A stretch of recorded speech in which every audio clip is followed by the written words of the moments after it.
So the purpose of this measurement is to identify the possible impacts of electric vehicles on the utilities, and this helps us to be ready and be aware of those impacts, and be prepared for the more number of electric vehicles in near future.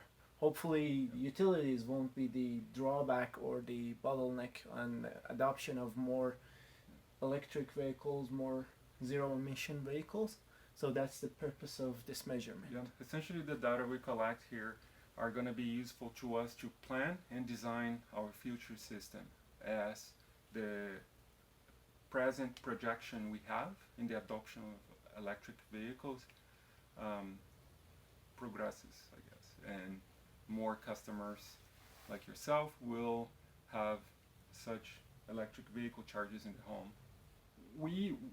Okay, so there are two aspects. One of them is the power consumption itself. So we need to make sure the distribution transformers that supply residences are sized appropriately to reflect the time of use, because most people are going to charge the vehicles after they get home from work, and if there's a coincidence of usage among residences, this implies that existing transformers may need to be upsized to accommodate that consumption.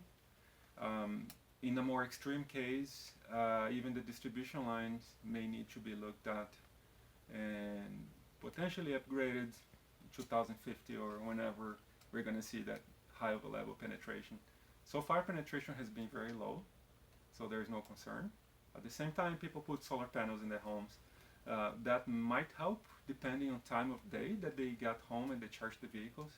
Yeah, the other thing is that if customers and utilities can collaborate together, I believe even with the current infrastructure, we can guarantee that you can have your car fully charged by the morning when you are hitting the road, and at the same time you may even have the advantage of charge your car with renewable energies when that's available. So, but all of these things need to be studied. That's why we need collaboration from the current EV owners like you to gather as much data as possible and be ready for those scenarios. If we do exceed that amount that is allocated for a household, I've already figured out the term you've used, but what's the result of that? Is there a brownout? Does machinery get impacted? Rarely. The biggest impact from the utility perspective would be a reduction in transformer life. It's hard to tell how long it will be shortened, but usually our transformers will last anywhere between 25 and 50 years, right? And as an average, they may last between 10 and 20.